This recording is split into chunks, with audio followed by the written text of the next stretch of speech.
എങ്ങനെ ഒരു യുദ്ധം തുടങ്ങുന്നു? ആരാണ് ഈ യുദ്ധമൊക്കെ ഉണ്ടാക്കുന്നത്? നമുക്ക് ഒരു എക്സാമ്പിൾ വെച്ച് അങ്ങോട്ട് നോക്കാം, എളുപ്പം മനസ്സിലാവും. ഈ കൊല്ലം തന്നെ ഒരുപാട് യുദ്ധങ്ങൾ, ഒരു 5-6 യുദ്ധം നമ്മൾ തന്നെ കണ്ടു. അവസാനം നടന്ന യുദ്ധം തന്നെ നമുക്ക് എക്സാമ്പിളായിട്ട് എടുക്കാം.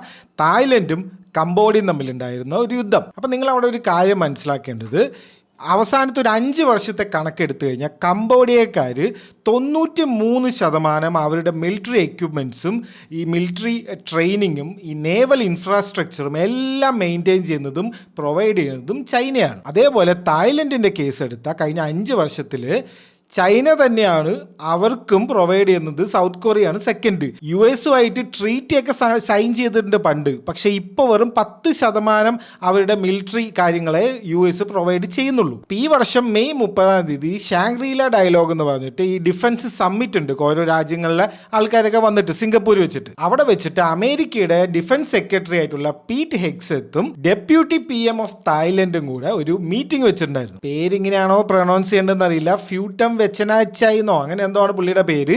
പുള്ളി തന്നെയാണ് അവിടുത്തെ ഡെപ്യൂട്ടി PM-ഉം പുള്ളി തന്നെയാണ് ഡിഫൻസ് മിനിസ്റ്ററും തായ്ലൻഡിലെ. ഇത് പബ്ലിക്കായിട്ട് നടത്തിയ ഒരു മീറ്റിംഗ് ആണ്, ഒളിച്ചും പാത്തും ചെയ്തതൊന്നും അല്ല. ആ മീറ്റിംഗ് കഴിഞ്ഞ് കുറച്ച് ദിവസങ്ങൾ കഴിയുമ്പോഴേക്കും എന്ത് സംഭവിച്ചു? ജൂൺ 18 ഒരു ഫോൺ കോൾ ലീക്കായി. ആരുടെ? പ്രൈം മിനിസ്റ്റർ, തായ്ലൻഡിലെ പ്രൈം മിനിസ്റ്ററും ഹ്യുൻസെൻ എന്ന് പറഞ്ഞിട്ട് കംബോഡിയയിലെ ഒരു പൊളിറ്റിക്കൽ നേതാവുണ്ട്, അവരുമായിട്ടുള്ള ഫോൺ കോൾ ലീക്കായി. ഈ തായ്ലൻഡിലെ പ്രൈം മിനിസ്റ്റർ എന്ന് പറഞ്ഞാൽ ഒരു ലേഡിയാണ്. അവരുടെ ഏതോ ഫാമിലി ഫ്രണ്ടോ എന്തോ ആണ് ഈ കംബോഡിയത്തെ ആള്. അപ്പോൾ പുള്ളിക്കാരനെ വിളിച്ചിട്ട് തായ്ലൻഡിലെ തന്നെ മിലിറ്ററിൻ്റെ ലീഡറിനെ കുറ്റം പറഞ്ഞു PM. അതേപോലെ അങ്കിൾ എന്നൊക്കെ വിളിച്ചു. ഇതിപ്പോൾ നമ്മുടെ ഈ ഇന്ത്യ പാകിസ്ഥാൻ യുദ്ധം നടക്കുമ്പോൾ മോദി അവിടുത്തെ പാകിസ്ഥാനിൽ ആരെങ്കിലും വിളിച്ചിട്ട് അരേ ബായ് എന്നൊക്കെ പറഞ്ഞ് ആ ഫോൺ കോൾ ലീക്കായി എങ്ങനെ ഉണ്ടാവും? അതുപോലത്തെ ഒരു പരിപാടിയാണ്.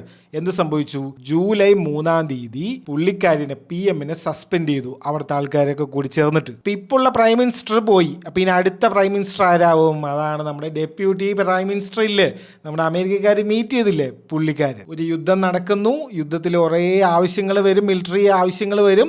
ആ സമയത്ത് അമേരിക്കയുടെ മെയിൻ ആളാണ് അവിടുത്തെ പ്രൈം മിനിസ്റ്റർ. നിങ്ങൾക്ക് കുറച്ച് കോമൺ സെൻസ് ഉണ്ടെങ്കിൽ ഈ ഡോട്ട്സ് ഒക്കെ കണക്ട് ചെയ്ത് നമുക്ക് ഈ കാര്യങ്ങളൊക്കെ മനസ്സിലാക്കാം. അത്രേ ഉള്ളൂ.